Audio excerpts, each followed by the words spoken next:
Good morning, students. How are you all? I hope the previous video is clear to you. So, today we'll start with our next video from page number 130. So, let's start it. All the birds are so busy these days. अब इन दिनों गर्मियों के दिनों birds बहुत busy रहते हैं. Making a nest and laying the eggs is only the first step. Nest बनाना और उसमें अंडे देना सिर्फ ये एक फर्स्ट स्टेप है. It is difficult task to raise the young ones in the nest which had been made with so much effort.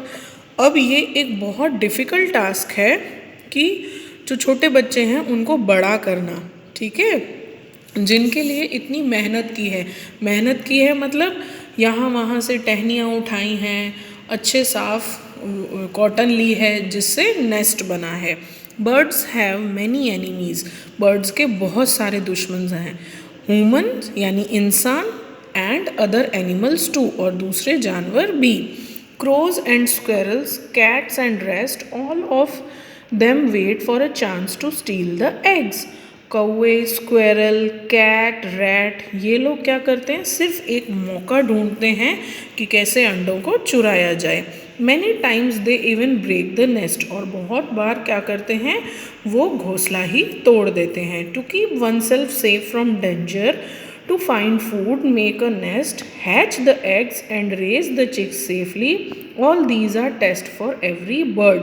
अब सब बर्ड के लिए एक टेस्ट है. टेस्ट यानी क्या होता है उसमें, टेस्ट में हमारी तरह एग्ज़ाम नहीं लिखना है, लेकिन बर्ड्स का क्या टेस्ट है कि मुश्किल घड़ी में, यानी एग्स तो दे दिए उन्होंने, अब उनको उन एग्स को कोई चुरा ना ले, कोई नुकसान ना पहुंचाए, कोई घोंसला ना तोड़ दे, कोई एग्स उठा के लेके ना चला जाए दूसरा एनिमल या ह्यूमंस ही कोई, जैसे स्पेशली बच्चे खेल खेल में कितनी बार घोंसला तोड़ देते हैं, ठीक है, कोई पेड़ काट देता है तो उसमें कितना नुकसान हो जाता है. तो इन सारी चीज़ों से अपने नेस्ट को बचाना है और बच्चों को बड़ा करना है. And see how the birds still sing with Joy and spread their wings and fly freely. और इन सब मुश्किलों के बाद भी देखो बर्ड्स कितने प्यार से गाना गाते हैं, हर तरफ खुशियाँ बांटते हुए आसमान में खुले पंखों के साथ उड़ते हैं. So that is all of now. अब तक के लिए इतना ही. सलाम, ब्लेसिंग्स फ्रॉम योर गिजू भाई. दुआएं आपको कौन दे रहे हैं, गिजू भाई. लेटर कंप्लीट हुआ. अब हम स्टार्ट करते हैं question answers. How many years ago did Giju Bhai write this letter. Letter कितने साल पहले लिखा हुआ होगा, तो लेटर लिखा गया है अबाउट 83 ईयर्स पहले. ये बहुत पुराना लेटर है. Now next question is your homework. Find out how old your grandfather and grand mother were at that time.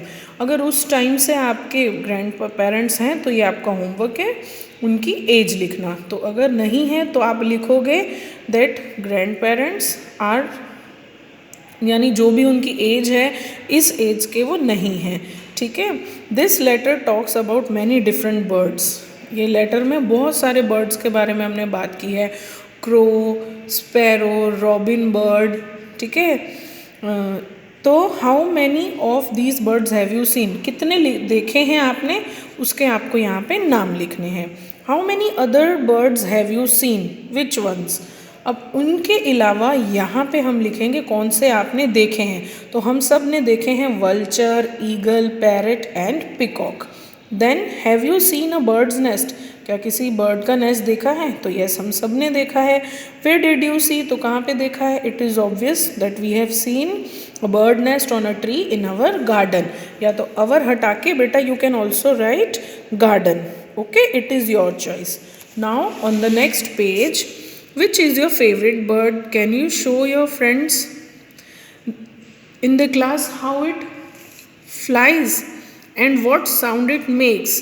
Which is your favorite bird. आपको कौन सा आपका फेवरेट बर्ड है ये आपको अपने फ्रेंड्स को दिखाना है, ठीक है, और उसकी आवाज़ निकाल के भी बतानी है. Now guess what this bird is. A crown on the head and coins on the tail, so many shades of blue from top to tell.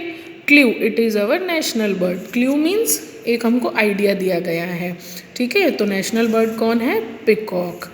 Then next, do you know of any other bird that makes its nest in a tree trunk like the barbet bird does? तो क्या ऐसा कोई करता है tree की trunk में? और कौन सा बर्ड बारबेट बर्ड के अलावा अपना नेस्ट बनाता है? कौन ऐसे करता है? Yes, the next bird is woodpecker. Now observe the nest for some days and note down the following things. ठीक है, अपनी ऑब्जर्वेशंस के हिसाब से आप आंसर्स लिख सकते हैं. Where is the nest made? तो नेस्ट कहाँ पे है? तो nest is made on the branches of the trees. What is the nest made of? Nest किससे बना हुआ है? तो ज़्यादातर नेस्ट ग्रास, वुल, ठीक है, कॉटन, सॉफ्ट कॉटन, इन सब से बना हुआ होता है. इज़ द नेस्ट रेडी और are the bird still making it? तो नेस्ट देख सकते हो आप, it is ready. Can you recognise which bird has made the nest? तो yes, it is a crow's nest. What things does the bird bring to the nest? तो crow अपने nest बनाने के लिए क्या लेके आता है? Wood, cotton, straw, wool, etcetera.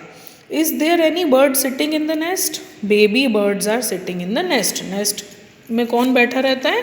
Baby birds. Now turn the page. Do you think there are any eggs in the nest? क्या आपको लगता है? तो yes, there are eggs in the nest. Can you here any sound like चीची from the nest? चीची कौन करता है बेटा? Baby birds. तो येस, द चीची sound is made by baby birds. If there are chicks in the nest, what do the parent bird bring for them to eat? क्या लेके आते हैं खाने के लिए? तो parent bird brings worms, insects and grains for the birds to eat. How many times in 1 hour do the birds come to the nest? तो mainly 2 to 3 times. After how many days did the chicks leave the nest? When the chicks grow up, जब वो उड़ने के लिए तैयार हो जाएं, ठीक है, अच्छे से बड़े हो जाते हैं, तब वो अपना घोंसला छोड़ के उड़ जाते हैं. Now this question is homework. Make a picture of the nest in your notebook. तो नोटबुक में अच्छे से आपको ड्रॉ करना है. If you want to colour it तो कलर कर दो ब्राउन कलर, ठीक है. If you don't want then it's your own choice. Now will move on to bird feed. Different kind of different needs. Bird feed, okay. See, you are able to see the pictures. To swim in water. इस तरह का पैर जिसका होता है, ये किसके लिए है? कि पानी में तैर सके. To hold the tree branches. इस तरह की बीक किसकी होती है? फीट, पंजा की, वो ब्रांचेस यानी जो ट्री की ब्रांचेस है उनको पकड़ सके. To catch the prey. What it hunts. इस तरह की जो है थर्ड नंबर में, वो आप देख सकते हो कि किसका शिकार करना चाहें उसको पकड़ सकें अच्छे से. To climb the tree. अब इस तरह का पाँव किसका है? कि वो पेड़ पे चढ़ सके. To walk on the land. Walk on the land, ज़मीन पर चल सके. Now next page is bird beaks according to the food. खाने के हिसाब से. To tear it eat meat. अब इस तरह की चोंच है कि मीट खा सकें. To make holes in wood and tree trunks. अब आगे से एकदम पॉइंटेड है, तो क्यों है ऐसी? ताकि ट्री ट्रंक्स में क्या कर सकें और लकड़ी में होल कर सकें. टू सक नेक्टर फ्रॉम फ्लावर्स. आगे से पॉइंटेड है लेकिन टर्न है, तो फ्लावर्स में से नेक्टर निकाल सकें. To find insects and worms from mud and shallow water. अब क्या कर सकें ये बर्ड? इंसेक्ट्स को निकाल सकें पानी में से, ठीक है. To break and crush seeds. इस तरह की चोंच इसलिए दी है ताकि वो सीड्स को तोड़ सकें. To cut and eat many kind of foods. अलग अलग टाइप के खाना कट करके खा सकें. Now animal teeth. अब हम पढ़ेंगे एनिमल टीथ के बारे. Cows have short front teeth from snipping grass. आगे के उनके जो टीथ हैं, दांत हैं, वो थोड़े छोटे होते हैं. The teeth on the sides are larger and flat for chewing the grass. और साइड के जो उनके दांत होते हैं वो थोड़े बड़े होते हैं ताकि घास को अच्छे से चबा सकें. Now cat. Cats have sharp teeth for tearing and cutting meat. Cat के जो आगे के टीथ हैं बेटा, वो कैसे होते हैं? आप सब ने देखे होंगे, किसी के घर पे तो पाली हुई भी होती है, तो आपने देखे होंगे कि उनके दांत जो होते हैं वो आगे से काफ़ी तीखे होते हैं, नुकीले होते हैं, कि ताकि वो क्या कर सकें, मीट को कट कर सकें। Next, snakes have sharp curve teeth. Snake के टीथ भी ऐसे होते हैं, but they do not chew their prey, लेकिन वो खाना चबाते नहीं हैं, हमने डिस्कवरी चैनल में देखा होगा। Snakes always swallow their food whole. Snake क्या है, पूरा निगल जाता है अपना खाना।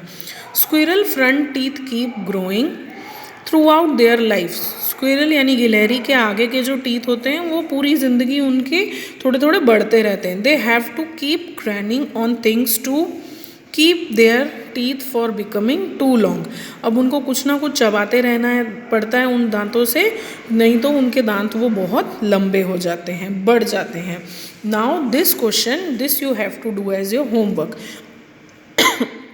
अब इसमें क्या करना है, आपके खुद के दांत कब टूटे, आपके मुंह में कितने दांत हैं, ये सब आपको लिखना है, ठीक है। This, for doing this you can take help of your mother and father. Now this lesson is completed. The answer which you are able to see are written in the textbook. You will write it down in the textbook itself. वो answers जो आपको text book में दिख रहे हैं आप text book में ही लिखोगे, ठीक है बेटा। I hope each and everything is clear to you all. Once again I will request you to read the lesson properly once or twice. Thank you. Have a nice day.